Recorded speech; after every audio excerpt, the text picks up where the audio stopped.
One that you wanna listen to. One that you wanna listen to. One that you wanna listen to.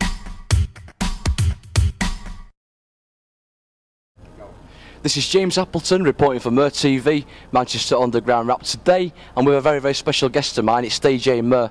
We're over at Pure in central Manchester. I would like to thank you for taking the time to invite me along today, and also to have a look at your work and what you're doing at the moment. So you're a very, very busy man. I mean, you're working with some fantastic names. I mean, you're working with N-Dubs. I mean, so you'll be working with the Black Eyed Peas. Can you tell us a bit about that? Because that is massive. Yeah, I was DJing for N-Dubs about 3 weeks ago in this actual club. I was DJing for them. It was really, really good. There was like about 2,600 people in the venue. So really nice guys, down to earth, proper, really nice guys.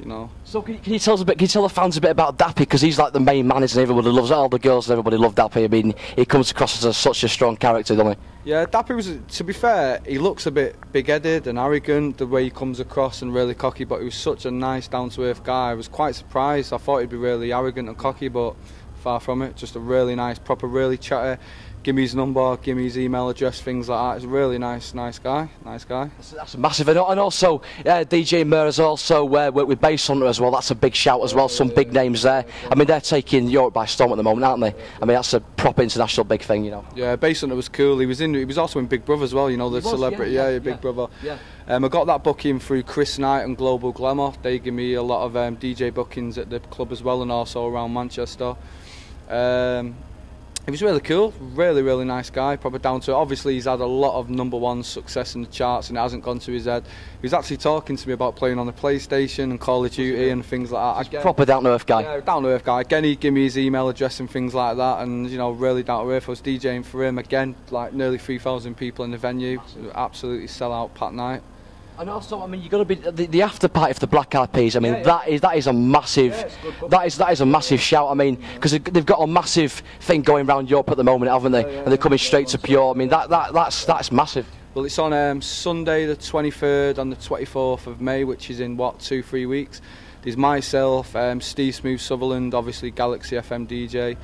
And Steve's actually at the concert, I'll be there as well. And then afterwards we're at the after party, which is here at Pure. It's going to be an absolute sellout. It's 2 days, just the Sunday and the Monday. It's going to be ridiculous. I'm looking forward to it. Can't wait to meet Cheryl Cole.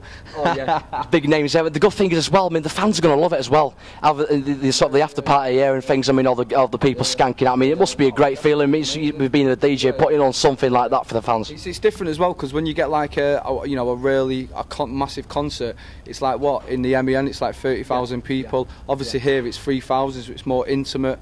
They've got a smaller stage, so you can see them and be more into it.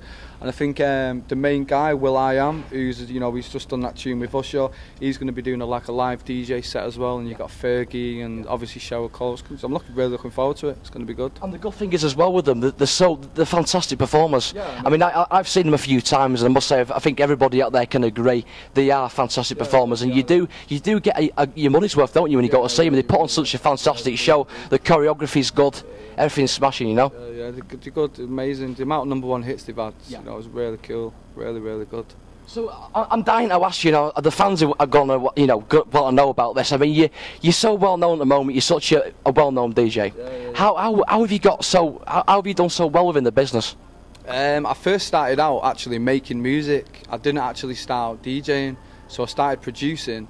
I went to like a youth club in my area, and they had it was like in the 6 weeks holidays when the kids break up at school, it was like a learn how to make music course. Okay. I went on that, done the 6 weeks, made, learn it. Then I made this track it was called Can't Beat the System. Right. I was listening to it, I thought, yeah, this is really good. It was like a garage track back in the day when UK Garage was big. Yeah. Give it out on CD to all the main guys. Well, wasn't on CD then, I tell a lie, it was like mini disc. Do you remember the mini disc recorders? Oh, yeah. So I sent it to all the record labels in London, and I got a call back off a guy called Gordon, which is his name is Genius, for Dump Valve Records, Static Media in London.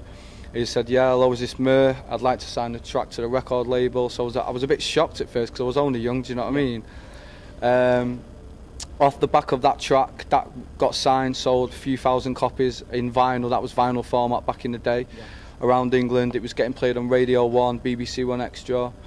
Then the DJ bookings started coming, but obviously I wasn't DJing then, so I had to kind of, you know, teach myself how to DJ.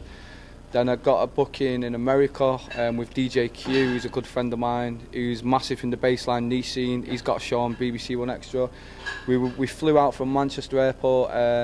We'd done a DJ booking in Dallas, Texas, Baltimore. Where else have I DJ'd? On another occasion, I was in America with Wiley, Knitting Factory in New York. That was amazing. I've done Chicago, San Francisco. Where else? Baltimore. There's a few. There's not too many to mention. So you're internationally known all over the place. I've done Copenhagen, Denmark, Italy, Paris, Amsterdam, Brussels. You know, most places. It's mostly European places, not rather than the holiday destinations, rather than like Spain, Ibiza, Iron Apple. It's more, you know, the bigger scale. And what sort of, like, in your material that you create, what do you prefer the more the dubstep? What's sort of like your personal favourite? Like tonight, in Pure, I'm DJing here tonight. I've brought a mixture of the CDs. You know what I mean? Like there's a mixture of R&B, dubstep, UK funky, grime, garage. So basically, I'm quite a versatile DJ. I don't just stick to one genre. Like, they'll have an R&B track on, an up-tempo R&B track, and I'll mix a dubstep track into it. And then from the dubstep track, I might just think, sod it, I mix a Michael Jackson track into it. I'm very versatile when it comes to that. I just mix the sets up, which I find is really good because it keeps the crowd on the toes, do you know what I mean? It makes me unique rather than the other DJs in Manchester. So it's a case of putting the track on and keep it bouncing throughout the night, keep it flowing, Because obviously when I first started getting into DJing, I've watched all the DJs in Manchester, and some of them, they're quite boring. Because they leave the tracks on a while and they're not very technical. But I versatile it up and I do trickery on the CDJs and stuff and on the mixers. But there's a lot of good DJs in Manchester. Fusion, which I work with most weekends, is my partner. You've got DJ Vinny, Lemmy, who do the Swagger events. You've got Chris Knight. You've got G2 and Stylist. The main like 6 guys that we basically run the Manchester club scene, which I'm quite privileged to be part of. Do you know what I mean? Yeah, it's a massive shout. And also I must say to the fans, as you can see, DJ Murr's got all his CDs lined up tonight for his venue. But they're all CDs, but I mean, you can't beat the old vinyls, can you? I mean, they are. I mean, back in the day, like you said, the smell of the vinyls. I mean, the scratching. It's got to be said. It's a classic, isn't it? If it was my choice, I would have come to the club tonight with 12-inch vinyls. Yeah, like walking about in my record box, you know what I mean? I would have preferred to do that. But obviously, you've got to modernise yourself with the modern day technology and stuff. A lot of it's MP3s and, things like that. And you've got the CD decks and stuff like that. So, that's how it is these days. Do you reckon in some ways putting them on CDs, it sort of takes the art and the fun out of it? I understand what you mean, but like this track, this track, there's probably about 10 tunes on that one. So instead of taking 10 vinyls, you know what I mean, I can just take one CD and I can still mix it and scratch it. So, it's just the same really, but I would prefer vinyl. And also, if obviously there's going to be other DJs watching this on Murr TV, what would you say to any DJ starting out, what would you say was probably the best advice you can give them? Persist, constantly, ring promoters, ring the clubs. If they say no, ring them again 2 weeks later. Persist. That's all you need to do. Do you know what I mean? Just bugger him, basically. Just pester him. That's what you need to do, basically. Yeah. So what are your hopes for the future? I mean, obviously at the moment you've got off to a fast, speedy start, but obviously there's a lot more things to come for you, isn't there? Yeah, like I'm DJing. The clubs that I DJ in Manchester is Pure, Entourage, Circle. I've DJed at Boutique, Mansion.